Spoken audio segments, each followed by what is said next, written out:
Hey guys, thanks for joining me in this one. In this particular video, I'll be sharing exactly how I invested about $500 and made over $5,500 back in return.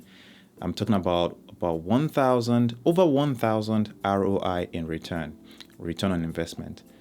This process is very easy to get started and it doesn't take too much time as long as you can be dedicated. Secondly, it will benefit you to gain a lot of knowledge in the world of real estate and how the real estate works in the United States. And this knowledge is applicable anywhere. Thirdly, you will have the ability to have a side income or a side job that will earn you money if you so desire. And sometimes you can actually make it your full-time job. The opportunities are unlimited. It is really up to you to decide what you choose to do with this. You will need an internet, you will need some time to be able to study because you need to study. And thirdly, you will need to remain dedicated like I already mentioned. The first step is to go to the CE shop. After you go there, you go to get your license. Once you choose the state in which you want to get a license for, you pretty much buy the course and start to do the lessons. It took a while. For Florida, where I reside, there's a mandatory requirement of about 63-hour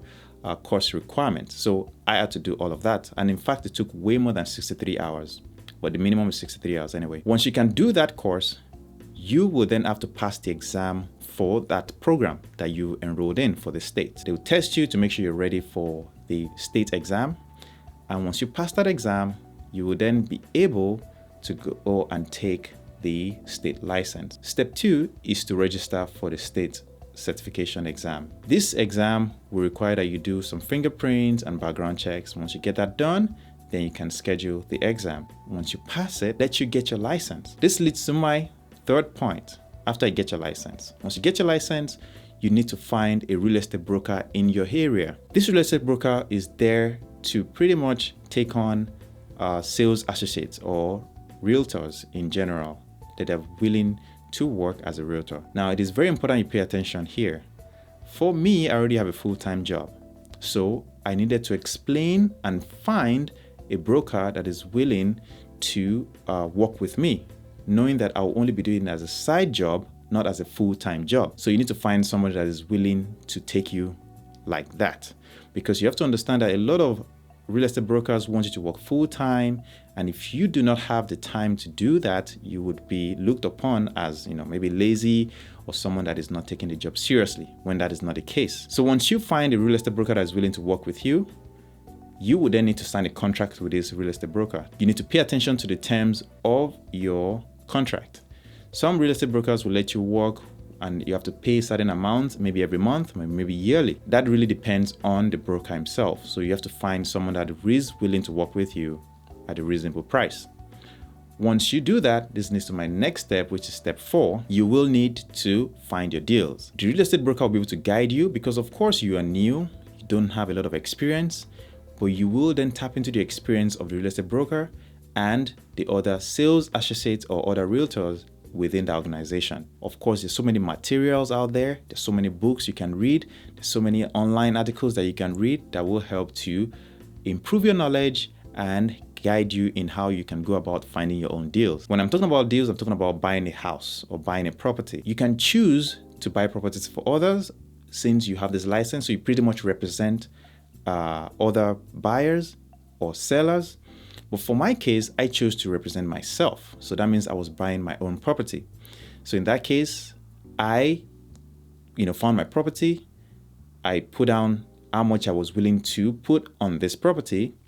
And anytime I had questions or how to, design a contract and things of this nature, I had to meet with my real estate broker to obviously guide me through. And that is exactly why the broker is there. The broker oversees the steps and the things that you do. And of course, if you do something bad, the broker is there to also guide you to correct the situation. After I found a home that I wanted, I put in an offer. The offer got accepted by the seller and we closed the deal. Now, one of the things that is often included in a contract is the conditions. Like you have to also disclose a lot of things, the disclosures also. So I also had to disclose within the contract that I have represented myself as the real estate agent for the buyer.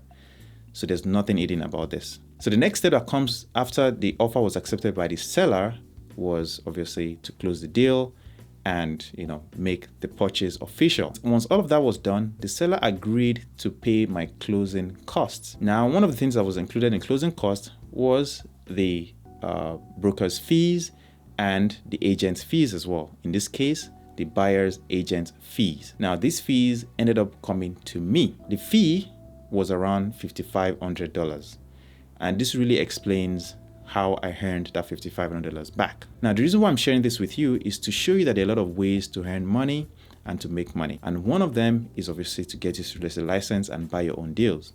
Now, mind you, this license is valid for about 2 years and I have to always renew it. So it is very important that in order for me to be able to repeat this process, I keep the license current. And I enjoy doing that as well because it gives me the exposure to the new development in the world of real estate, and I also get to keep my knowledge in that aspect of investment as well. But at the end of the day, the overall investment cost was around $500 and the return on this was around $5,500. And this also excludes the gains that has been made on the home that I bought. In my situation, this home has gone up about 10% as well. And that's given me another return of about $15,000 in equity of the home. So the point is this, right? It is really up to you to use this information as you want it, but I've just chosen to share it with you so that you can, develop yourself and invest in yourself. Like they say, the best investments are generally the ones that you have invested in yourself. I hope you found value in this video, and I'd love to see you in my next one.